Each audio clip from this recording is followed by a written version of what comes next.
Parmi tous les ateliers que nous propose Morgane Souche au Conservatoire national des plantes à Milly-la-Forêt, il y en a un qui va particulièrement intéresser les jardiniers, c'est celui-ci, puisque c'est un onguent pour les mains. Alors déjà pour commencer, Morgane, qu'est-ce que c'est qu'un onguent?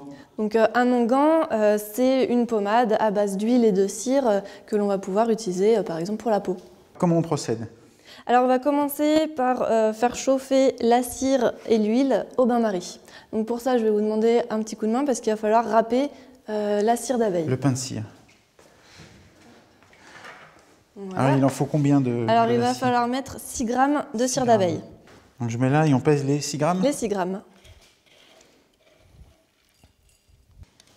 Donc au bain-marie, on met ça directement dans la... Voilà, on va commencer à mettre au bain-marie et on va peser également l'huile macérée de souci.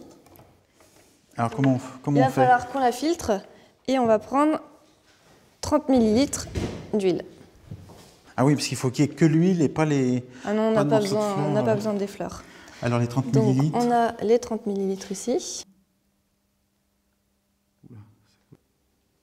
Donc on met tout ça au bain-marie. Et on laisse chauffer pendant combien de temps? Jusqu'à ce que la cire soit totalement fondue. On laisse comme ça, on va remuer de temps en temps. Avec un fouet? Voilà, pour que la cire, elle puisse fondre correctement. On va sortir du feu dès que la cire aura totalement fondu. Alors là, il va nous falloir 6 ml d'eau florale. On a 10, là on va mettre en dessous. Alors après l'hydrolat, qu'est-ce qu'on met? Donc dans l'hydrolat, on va diluer l'huile essentielle de lavande. Donc là, il va nous falloir 40 gouttes. 40 gouttes. 40 gouttes, ça correspond à peu près à 1,5 g. Là, il va falloir qu'on compte les gouttes parce que la balance n'est pas assez précise. Alors, on va essayer de ne pas se tromper. Alors, 40. Elles sont rapides, les gouttes. C'est parfait. Et la propolis, on en fait quoi? La propolis, on va la rajouter à la fin, une fois qu'on aura bien tout mélangé. Ah oui, là, tout a fondu. Là. Tout est fondu. On va donc sortir le mélange du feu. Ah oui, donc faire attention de ne pas se brûler, hein, parce que l'eau est très chaude. Hop.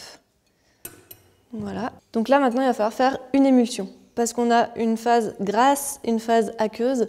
Que ça ne se mélange pas très bien ensemble. Il faut battre assez vite, je crois. Voilà, il va falloir bien mélanger. Donc on va mettre petit à petit notre mélange. Alors je vais peut-être le faire et puis je vous laisse mélanger. D'accord. Donc je mets petit à petit.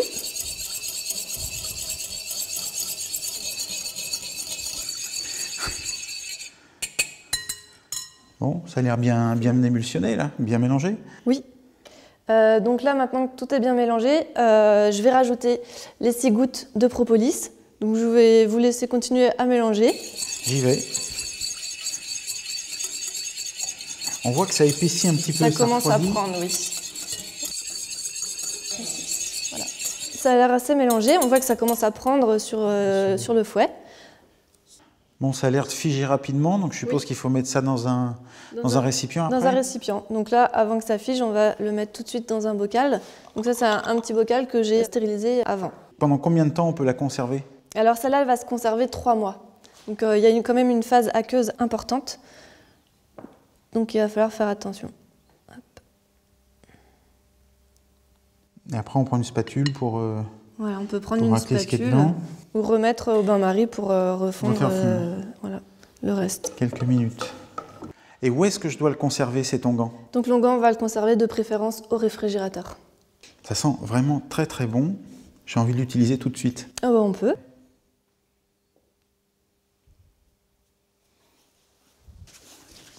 Alors, la texture est vraiment agréable. Et qu'est-ce que ça sent bon?